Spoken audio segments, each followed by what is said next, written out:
may have heard women talk about the change. Well, they're referring to menopause and the menopause transition. Today I'm going to talk about perimenopause. What is it and when does it happen? That sounds good to you? Continue watching.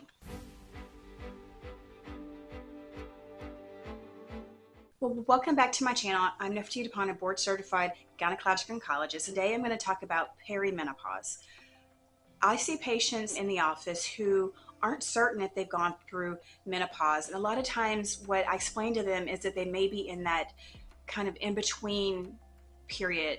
They're still premenopausal, which means they're just having normal cycles every month, and they haven't gotten to the menopausal stage. Now, menopause happens when you've had 12 months with no cycle, and that usually happens naturally.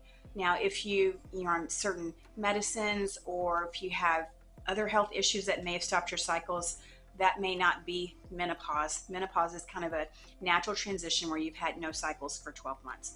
Well, the in between premenopause and menopause is kind of perimenopause, and we describe that as the perimenopausal transition. Menopause occurs typically at the age of 51, but you'll be more like your family members. So genetics is one of the biggest factors in determining when you'll go through menopause. So I'll tell patients, when did your mother go through menopause, or when did your older sister, or if you have any aunts in your family, when did they go through menopause? Because you'll be more like the women in your family than other people as terms to when you go through menopause. Now, premature menopause occurs under 40, and a lot of times there's other conditions that can cause that. But typically menopause will occur at the age of 51. Now, smokers do go through menopause early, so that's one thing that I'll tell patients. If you smoke, you may stop having cycles a little bit earlier than natural just because of smoking. Don't quite understand why, but it's very common for smokers to stop in their mid-40s. If they're heavy smokers. So one of the earliest signs of perimenopause is a change in menstrual cycles. Now, I'll see patients that'll have skips and delays where they may miss a month and have heavy bleeding the next month, or they may miss a few months and they're not sure what's going on, why all of a sudden their bleeding has changed. Well, typically the change in menstrual cycles, whether it's the length of cycles or duration, usually is one of the first symptoms that this perimenopausal transition has started. Perimenopause is also associated with not only abnormal menstrual cycles, but infertility and then symptoms of early menopause. So you may start having intermittent hot flashes. You may have night sweats kind of sometimes, but not all the time. You may notice the vagina may be a little bit drier. You may have some brain fog where you're having trouble concentrating. You may feel like you're getting forgetful. I've had some patients have palpitations in their heart. So there are a lot of symptoms that are related to menopause that may begin to start. I've had patients with kind of arthritis or arthralgias where their joints get kind of achy.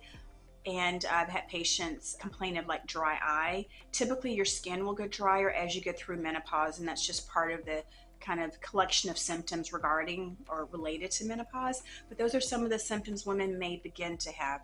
In the perimenopausal transition, the symptoms are usually mild, they're intermittent, but for some women they are very distressing. Now, although you may have irregular bleeding that we attribute to menopause, you're still women in the perimenopausal transition need to see their GYN doctor or their primary care doctor because, we do pick up early uterine cancer, uterine hyperplasia. Women will have polyps, fibroids. There's other things that are also contributing to the abnormal bleeding and not just menopause. So a lot of times, we say, aha, you're starting the menopausal transition, but we also have to keep in mind that you could also have something else causing your abnormal bleeding, such as uterine hyperplasia, abnormal bleeding, or fibroids. So definitely see your doctor if your menstrual cycles start to change and you notice that something just doesn't seem right.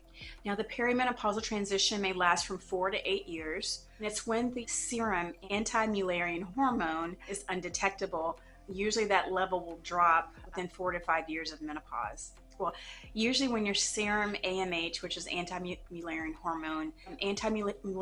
hormone is one of the most practical markers for reproductive aging, and that's why you'll see infertility doctors order that very often. Now, during the perimenopausal transition, you still need contraception. So, if you haven't had a tubal or if your partner hasn't had a vasectomy, you're still able to get pregnant. While the likelihood is not as high as it used to be, it's still possible. So, I do talk to patients about some type of contraception, whether they're condoms, but some type of contraception is important. Some of the treatments for perimenopause. So, I usually will talk to patients about their symptoms, and depending on their symptoms, I'll kind of tailor the treatment. But the most common treatments that we give during the perimenopausal transition, because again, women are still having cycles, it's just that there may not be as often, and they've noticed kind of the decrease in estrogen level. So one really good option is a hormonal IUD. There's several to choose from that helps with contraception and also helps with the irregular bleeding. And a lot of times it'll diminish the severity of some of the menopausal symptoms. Birth control pills, depending on your health, if you're not a non-smoker, depending on if you've used them in the past, is an option. I use gabapentin very often in patients because it does help women sleep, and one of the side effects is drowsiness. So we'll use it at night to help with night sweats, but it does help on this perimenopausal transition, and it's non-hormonal. Of course, there's Veoza, which is a new medicine that's FDA approved. It works at the level of the brain and some of the NK3 receptors and reduces the amount of hot flushes. So it's a non-hormonal option, especially for patients who can't take hormones, like someone who's had breast cancer or has a history of blood clots, or for some reason just isn't able to take estrogen, or maybe doesn't want to take estrogen. There's other options like antidepressants. There's some very common ones that are used to treat hot flushes. And clonidine, there's some other medicines that are non-hormonal medicines that also help with menopause. Then there's progestin-only medicines. I have one patient that uses this progesterone cream she gets on Amazon.